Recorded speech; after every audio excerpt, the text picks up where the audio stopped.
Vamos então para a palavra. Malaquias capítulo 1. Eu farei a leitura do texto agora. Durante a exposição a gente pode voltar rapidamente. O texto nos diz assim: sentença pronunciada pelo Senhor contra Israel por intermédio do profeta Malaquias. Então percebam que é uma sentença, uma palavra de Deus para o povo, mas é uma palavra um tanto quanto dura. Eu vos tenho amado, diz o Senhor, mas vós dizeis, em que nos tem amado? Não foi Esaú, irmão de Jacó? Disse o Senhor, todavia amei a Jacó, porém aborreci a Esaú, e fiz dos seus montes uma assolação, e dei à sua herança aos chacais do deserto. Se Edom diz, fomos destruídos, porém tornaremos a edificar as ruínas, então, diz o Senhor dos Exércitos, eles edificarão, mas eu destruirei. E Edom será chamada terra da perversidade e povo contra quem o Senhor está irado para sempre. Os vossos olhos o verão, e vós direis, grande é o Senhor, também fora dos limites de Israel. Verso 6. O filho honra ao pai, o servo ao seu senhor. Se eu sou pai, onde está a minha honra? Se eu sou o Senhor, onde está o respeito para comigo? Diz o Senhor dos Exércitos a vós outros, ó sacerdotes que desprezais o meu nome. Vós dizeis, em que desprezamos nós o teu nome? Ofereceis sobre o meu altar pão imundo e ainda perguntais, em que te havemos profanado? Nisto que pensais, a mesa do Senhor é desprezível. Quando trazeis animal cego para o sacrificardes, não é isto mal? E quando trazeis o coxo ou o enfermo, animal, né? Não é isto mal? Ora, apresenta-o ao teu governador.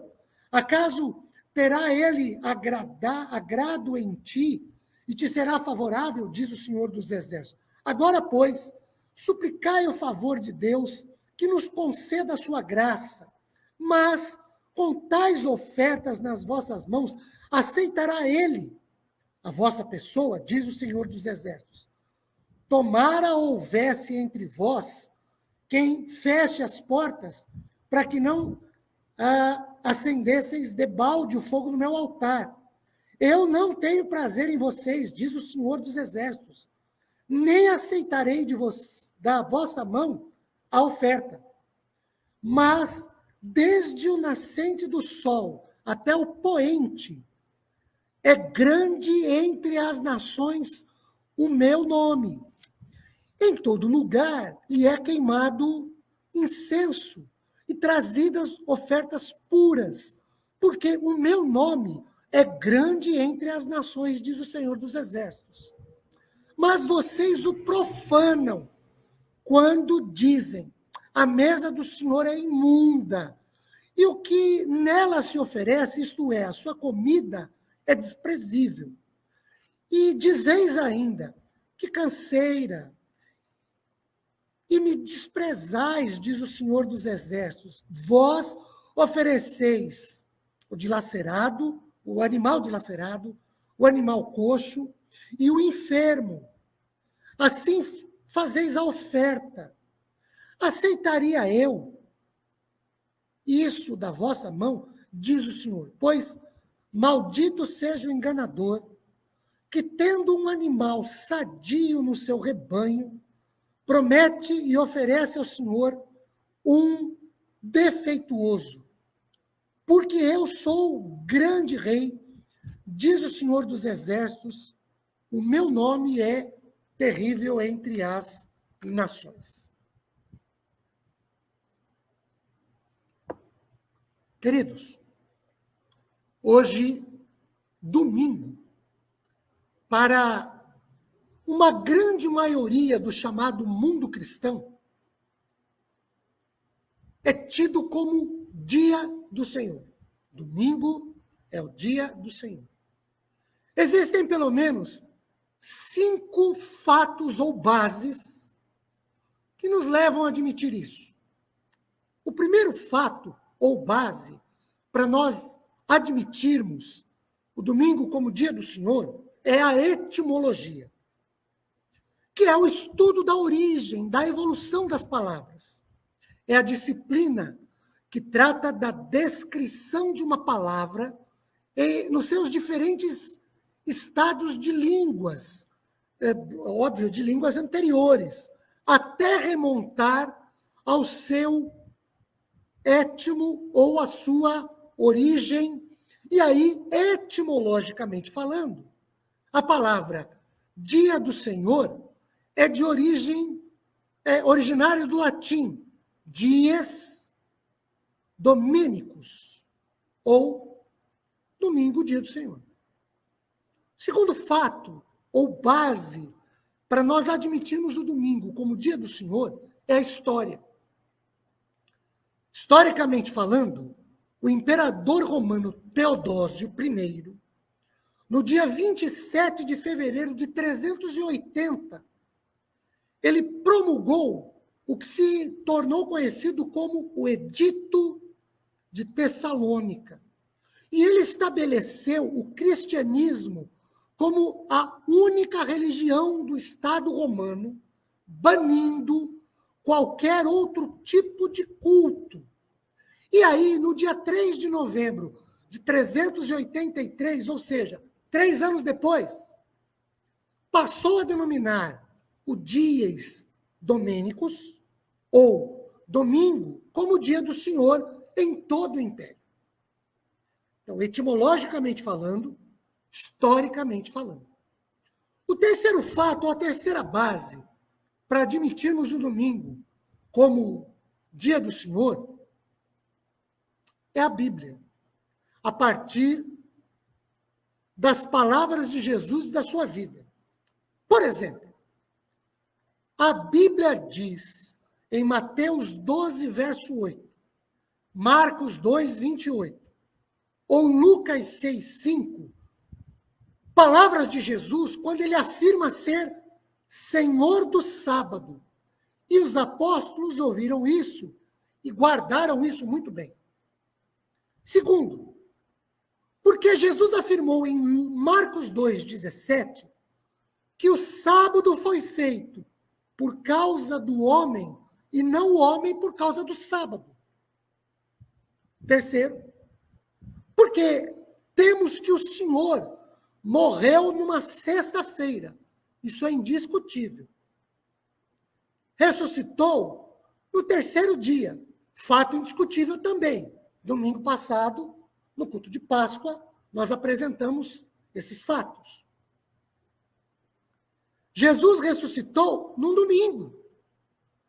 Mateus capítulo 12, versículo 40 diz assim: porque assim como esteve Jonas 3 dias e 3 noites no ventre do grande peixe, assim o Filho do Homem estará 3 dias e 3 noites no coração da terra.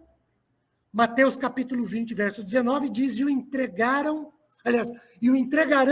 aos gentios para ser escarnecido, açoitado e crucificado, mas ao terceiro dia ressuscitará. Então a Bíblia diz que o Senhor Jesus é Senhor do sábado, que o sábado foi criado para nós e não nós para o sábado. Ele foi criado por causa do homem e não o homem por causa do sábado. E que Jesus ressuscitou no terceiro dia, que é um domingo, tendo morrido na sexta. O quarto fato, ou a quarta base, para nós admitirmos o domingo como dia do Senhor, também é a Bíblia, mas a partir dos apóstolos. Desde os apóstolos, ou desde a igreja cristã primitiva, a igreja de Atos, o domingo foi sobreposto ao sétimo dia da semana judaica na lei mosaica, ou o domingo.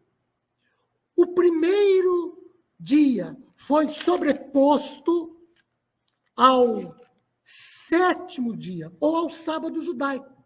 Isso porque, queridos, todos os eventos importantes e significativos na vida e na igreja de Atos se deram no domingo. Citamos só 2 deles como exemplo. A ceia do Senhor, Atos capítulo 20, versículo 7. No primeiro dia da semana, estávamos reunidos para partir o pão. O segundo exemplo, a coleta dos dízimos e das ofertas. 1 Coríntios 16, 6. Quanto à coleta em favor dos irmãos, em cada primeiro dia da semana, cada um de vós ponha à parte o que conseguiu economizar, sem aguardar a minha chegada para recolher os donativos. Então, além de Jesus, a igreja sempre usou o domingo como o dia dos seus eventos. O quinto fato, ou a quinta base, para admitirmos o domingo como dia do Senhor, aí já tem a ver com a nossa igreja. É o que nos diz os princípios de liturgia da Igreja Presbiteriana. No seu artigo 1º, lemos assim: é dever de todos os homens lembrar-se do dia do Senhor, domingo, e preparar-se com antecedência para aguardá-lo. Todos os negócios temporais devem ser postos de parte e ordenados de tal sorte que não os impeçam de santificar o domingo, pelo modo requerido nas Sagradas Escrituras. O artigo 2º. Deve-se consagrar esse dia inteiramente ao Senhor, empregando-se em exercícios espirituais, públicos e particulares. É necessário, portanto, que haja em todo esse dia santo repouso de todos os trabalhos que não sejam absolutamente necessários, abstenção de todas as recreações e outras coisas que, lícitas em outros dias, são impróprias para o dia do Senhor. O artigo 3º, os crentes como indivíduos ou famílias devem ordenar de tal sorte os seus negócios ou trabalhos que não sejam impedidos de santificar convenientemente o domingo e tomar parte no culto público. Então, voltando, para uma maioria do chamado mundo cristão, seja por etimologia, história ou Bíblia, o domingo é o dia do Senhor. Tá, mas você talvez possa estar se perguntando, perguntando mais ou menos o seguinte: tá, pastor, e daí? O que é que isso tem de significativo ou de importante? E daí que o domingo ou o dia do Senhor é um dia que se deve ser reservado para o culto, e daí que o domingo é um dia que se deve ser reservado para o serviço público a Deus? Bem, essas coisas, por si só, já responderiam. E daí que o domingo é o dia do Senhor. E daí que é o dia que deve ser reservado para o culto. E daí que é o dia que deve ser reservado para o serviço ao Senhor. E é sobre o culto que nós oferecemos a Deus, ou que deveríamos oferecer a Deus, no dia do Senhor, no domingo, que eu falarei algumas coisas a partir de uma adaptação feita da leitura do livro Provai e Vede, que é uma pequena devocional de John Piper, baseado em Malaquias 1. Queridos, de acordo com o Piper, nós temos culto e culto.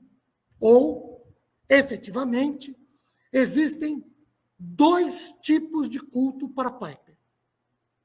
Primeiro, o que ele chamou de culto individual ou pessoal, que é aquele em que cada um de nós, individual, particular e pessoalmente, diariamente oferecemos a Deus.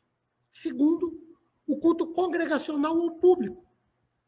É aquele que nós oferecemos solenemente a Deus em coletividade ou comunidade. É o culto em que o povo de Deus se reúne num certo lugar para adorar e servir a Deus, ainda que sejam lá nos meios midiáticos, de plataformas. Agora, antes de nós observarmos Malaquias 1, o texto base da nossa exposição de hoje, que nós já lemos, entendamos, ainda que a título de introdução, sobre o que é um culto a Deus. Talvez você possa estar aí se perguntando alguma coisa mais ou menos parecida com o seguinte: pastor, nós ainda estamos na pandemia. O Brasil tem uma média de mais de 4.000 mortes diárias. O senhor não podia trazer uma palavra de consolo, de conforto aos nossos corações, ao invés de falar sobre culto? Bom, primeiro, eu faço isso em todas as pastorais, às terças e quintas. Segundo, normalmente me preocupo em fazer isso às terças-feiras. Mas hoje, não é que é uma palavra de... não seja uma palavra de conforto e consolo. Não é que não seja isso. Mas, vejam, todos sabem que eu não preparei esse sermão essa semana. Né? Nós estamos em abril, e a Lívia pode confirmar isso para vocês depois. Ela já tem os posts do último domingo, inclusive de junho, que é quando a gente trabalha e produz. Então não tem nada a ver com o que aconteceu com o Supremo ou sem Supremo, o que A ou B falaram. O sermão já estava preparado para esse dia. E não foi hoje, nem essa semana. Mas vejam, nós temos uma discussão ferrenha sendo travada em tribunais sobre o culto. E uma das coisas mais complexas que eu tenho ouvido, complexas porque nós fazemos essas coisas complexas. Há uma corrente que pensa que a igreja é perseguida porque não pode fazer culto. Então a pergunta é óbvia e é pertinente. O que é culto? Para o dicionário da língua portuguesa, culto é uma homenagem de caráter religioso ao que se considera divino ou sagrado, conjunto de atitudes ou ritos pelos quais se adora uma divindade. Isso é o dicionário. A igreja presbiteriana, ela tem o que nós chamamos de princípios de liturgia. Tudo que a gente faz, ou deveria fazer, deveriam ser orientados por esses princípios de liturgia. É óbvio que eu me baseio na grande maioria deles por concordar e aceitá-los quase na sua íntegra. Mas no artigo 7, o princípio de liturgia da igreja diz o seguinte: o culto público, lembram? Piper fala de 2 cultos. O culto pessoal, o meu, o que eu presto a Deus, onde eu estiver, e o culto coletivo, quando eu presto junto com mais alguém, na igreja ou onde a igreja estiver. Ok? Então a igreja diz o seguinte: o culto público é um ato religioso, através do qual o povo de Deus adora o Senhor, entrando em comunhão com Ele, fazendo-lhe confissão de pecados e buscando, pela mediação de Jesus Cristo, o perdão, a santificação da vida e o crescimento espiritual. Por isso, nos nossos cultos, eu não abro mão, na nossa liturgia, de termos minimamente uma oração de confissão, que é princípio de liturgia, eu não inventei isso. É princípio de liturgia. É a ocasião oportuna para a proclamação da mensagem redentora do Evangelho de Cristo e para a doutrinação e congraçamento dos crentes. E o artigo 8, o culto público consta ordinariamente de leitura da palavra, pregação, cânticos sagrados, orações e ofertas. A ministração dos sacramentos, quando realizada em culto público, faz parte dele. Parágrafo único. Não se realizarão cultos em memória de pessoas falecidas. São princípios de liturgia. Agora sim, olhando mais objetivamente para Malaquias 1, eu quero destacar aqui algumas coisas sobre como o povo se expressava no culto que oferecia a Deus. Nós já sabemos o que é culto, vimos no dicionário e vimos do princípio de liturgia. Sabemos por Piper que existe o culto pessoal e o culto coletivo. Agora olha para o texto. Os versículos de 1 a 5, o povo entendia que Deus não os amava. Isso fica claro quando a gente lê o verso 2. Eu vos tenho amado, diz o Senhor, mas vocês dizem, em quê? Ou, quando é que o Senhor nos amou? Ainda que o próprio Deus declare que sim, que amava o povo dizia não se sentir amado por Deus. Qual a razão disso? Ou, por que disso? O que vem a seguir responde. Então, por que o povo dizia que não se sentia amado por Deus? Versículos de 6 a 10. O povo achava o relacionamento, o culto a Deus, uma chatice. Uma coisa enfadonha. E por isso, oferecia qualquer coisa ao Senhor. Olha o verso 6. Em que desprezamos o teu nome? E ainda dizia no verso 7, em que te havemos profanado? Quando um culto, pessoal ou coletivo, é realizado de qualquer jeito, ele é vazio de conteúdo. Ele é chato mesmo. Ele é cansativo demais. Ele é sem sentido. E óbvio, não diz nada. Não nos acrescenta nada. Não nos liga a Deus de jeito nenhum. Não nos preenche. Porque ele é realizado de qualquer jeito. Terceiro, olhem para o versículo 10. Aqui, é como se Deus dissesse mais ou menos assim. Que pena vocês virem ao culto. Vocês poderiam ter ficado em casa. Isso por quê? Vejam, à luz do contexto imediato, do que a gente acabou de ver, versículos 6, 7, 8, 9, 10, o culto que era prestado a Deus deveria agradar a Deus, mas não agradava. Antes, primeiro, o povo oferecia uma oferta sobre o altar, e essa oferta era um pão imundo. Verso 7. A palavra hebraica geralmente significa alimento, mas aqui é a carne dos animais sacrificados. O pão imundo aqui não é pão, é a carne dos animais. O povo pergunta ao Senhor, em que nós te havemos profanado? Os problemas aqui são os seguintes. Primeiro, que oferecer sacrifícios profanados ao Senhor era o mesmo que profanar o próprio Deus. E o povo fazia isso.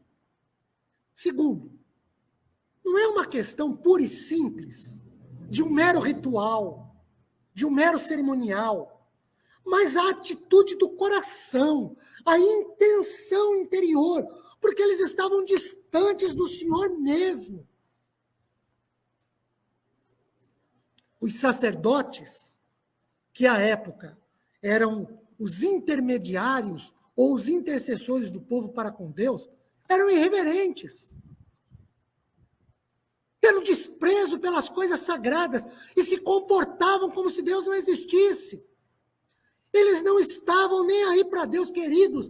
Eu lamento, mas Às vezes eu ouço pastores falando palavrão em púlpito. E tem muito crente aí que assiste e ainda dá um joinha. Os sacerdotes lá no tempo de Malaquias, eles se comportavam assim, de maneira irreverente. Ainda, esses mesmos sacerdotes eram hipócritas. Fingiam piedade, mas executavam o ritual no altar sem dar atenção à letra e ao espírito da lei. Falavam uma coisa e vivia outra. Pregavam uma coisa, mas o que eles pregavam eles não viviam. A vida deles era incompatível com a mensagem que pregavam. Segunda coisa, o povo. Eu falei do sacerdote. Olha o povo. O povo, verso 8, oferecia como sacrifício sobre o altar animal cego, coxo ou enfermo. O que era expressamente proibido pela lei mosaica. Deuteronômio, capítulo 15, versículo 21. Porém, havendo nele, no animal, algum defeito, se for coxo ou cego, ou tiver outro defeito grave, não o sacrificarás ao Senhor teu Deus.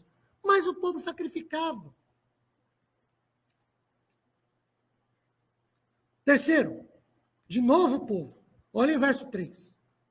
O povo se sentia cansado de se relacionar com Deus no culto. E dizeis ainda, que canseira, e me desprezais, diz o Senhor dos Exércitos. Vocês oferecem um animal dilacerado, coxo, enfermo, assim vocês trazem a oferta. Aceitaria eu isso da vossa mão, diz o Senhor. O culto era vazio de conteúdo, sentido de ser e de existir. Não da parte de Deus, nunca da parte do Senhor, mas da parte do próprio povo, que está cheio de má vontade, fazia de qualquer jeito, de qualquer forma, com qualquer coisa. Queridos, uma das minhas preocupações, eu tenho sido muito claro, muito objetivo, muito direto, é que igreja nós temos e, principalmente, que igreja nós teremos quando essa pandemia passar, porque uma hora vai passar. Se não matar todo mundo, passa. Uma hora a gente espera que passe. Quando passar, que igreja sobra? Essa é a minha preocupação. Minha e de alguns colegas com quem eu tenho conversado. Nós temos orado sobre isso. Temos falado sobre isso. Temos nos preocupado sobre isso. Quarto, olhem para o capítulo 3, versículo 7. Eu sei que eu li o 1, mas olhem o capítulo 3, versículo 7. O povo se desviou de observar, de cumprir, de obedecer a palavra de Deus. Deixa eu só interromper aqui para dizer o seguinte. Quando a gente falou no verso de número 13, de que o povo estava cansado. Gente, eu tenho ouvido gente falar isso. Pastor, eu estou cansado de live, eu estou cansado disso tudo. Você cansa de orar para Deus ter misericórdia da sua vida? Não, né? Mas cansa de entrar em live. Que interessante. Você cansa de orar para Deus te dar saúde? Não, né? Mas cansa de entrar na live. Você cansa de pedir a Deus que tenha misericórdia do pai, da mãe, do tio, da avó, do vô, do irmão, de quem? Da namorada, da esposa, que está com Covid? Não, né? Mas de live você está cansado. Pois é. Quarto lugar. Capítulo 3, versículo 7. Desde os dias de vossos pais, vos desviastes dos meus estatutos, e não os guardastes. Tornai-vos para mim, e eu me tornarei para vós, diz o Senhor dos Exércitos. Mas vós dizeis, em que havemos de tornar? E por conta disso, o povo roubava a Deus na entrega dos dízimos, e nas ofertas, ainda que houvesse dura e severa consequência. Verso 8. Roubará o homem a Deus, mas vocês me roubam. E dizem, em quê? Nos dízimos e nas ofertas. Verso 9. Com maldição sois amaldiçoados, porque vocês roubam a mim, a nação toda. Quando oferecemos um culto a Deus, é a Deus que nós oferecemos o culto. E aí, em hipótese alguma, pode ser de qualquer jeito, de qualquer forma, sem observar conteúdo, por obrigação ou por cumprimento de mero cerimonial. Se assim nós procedemos, queridos, nós colheremos resultados. É o que Malaquias 1:10 afirma. Deus não tem prazer nenhum, não aceita esse culto que nós prestamos de qualquer jeito. Vários de nossos cultos são vazios, não nos preenchem. Para piorar, temos a advertência de Malaquias 2:2 e 3. Se o não ouvirdes, e se não propuserdes no vosso coração dar honra ao meu nome, diz o Senhor dos Exércitos, enviarei sobre vós a maldição e amaldiçoarei as vossas bênçãos. Já as tenho amaldiçoado. E é o Senhor que está falando isso aqui, hein? Porque vocês não propõem isso no coração. Eis que eu vos reprovarei. A descendência. Atirarei excremento no vosso rosto. Deus falando. Excremento dos vossos sacrifícios. E isso, junto deste, sereis levados. Isso tudo aqui, dito até aqui, queridos, deve nos fazer pensar, repensar e analisar e nos posicionar sobre o seguinte. Primeiro, qual a qualidade das nossas ofertas? E quando eu falo de ofertas, eu me refiro a o que eu chamo de um processo todo. Cântico, orações, leituras, dízimos. E, principalmente, a nossa atenção, a nossa motivação, a nossa presença, que nós apresentamos ao Senhor como um culto. Uma das preocupações muito sérias que tem me incomodado mesmo é que nós estamos tão acostumados a não vir à igreja, porque é muito simples, eu coloco lá o meu celular, ou, de repente, o notebook, o tablet, enfim. Ponho, não preciso habilitar minha câmera. O notebook, por exemplo, não habilita, o Facebook não habilita mesmo. E aí eu vou preparar a janta, vou jantar, estou vendo um jogo, ponho no mudo o jogo e ouço o culto, mas a minha cabeça está no culto. Meu coração está no culto. Segundo, qual o conteúdo desse culto que nós oferecemos a Deus? Por exemplo, Deus é o foco central de tudo que nós fazemos como culto. Deus é adorado como Criador, soberano, todo-poderoso. Outra coisa, Jesus Cristo é anunciado nos nossos cultos como o único e suficiente Senhor, mediador e salvador pessoal. Outra coisa, protestamos contra o pecado e sincera e arrependidamente nós nos confessamos ante o Senhor.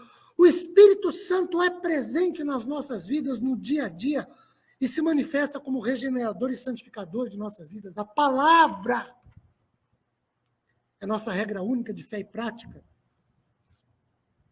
Que culto oferecemos a Deus? Porque, veja, o culto ele é vazio por conta do nosso conteúdo, não é o cântico que enche o culto. O culto sou eu que presto. Não é a palavra do pastor que me enche no culto. É o culto que eu presto. Não é o que acontece no culto, é o que eu faço no culto. Que culto prestamos a Deus? Vamos orar? Senhor Deus, tenhamos todos uma boa semana, repensando sobre que culto prestamos ao Senhor. Estamos em casa, alguns de nós já voltando ao trabalho, alguns de nós nunca deixaram de trabalhar, alguns presencialmente, outros ainda home office. Então, amanhã, para onde a gente for, aulas voltando, ainda que não na sua totalidade, mas aulas voltando. Então, a gente frequenta a sociedade a qual estamos inseridos, quer para trabalho, quer para estudo, enfim. Que culto nós prestamos ao Senhor no meio dessa sociedade, onde trabalhamos, com quem convivemos? Isso é muito sério, Senhor. Que culto nós prestamos ao Senhor de terça-feira, de quinta, onde nós estamos no domingo de manhã, quando podíamos e devíamos estudar a Tua palavra? O que é que nós estamos fazendo? Às vezes não fazemos nada sábado à tarde, mas deixamos para lavar o carro no domingo de manhã, no horário da escola bíblica dominical. E eu já soube de gente, pai, e o senhor sabe de quem eu estou falando, que não ia na igreja no domingo à noite porque tinha que fazer faxina na casa no domingo à noite. Senhor, tem misericórdia de nossas vidas. Ajude-nos para começarmos uma semana preocupados com o conteúdo do serviço que nós prestamos ao Senhor. E mudemos. Oramos em nome de Jesus. Amém.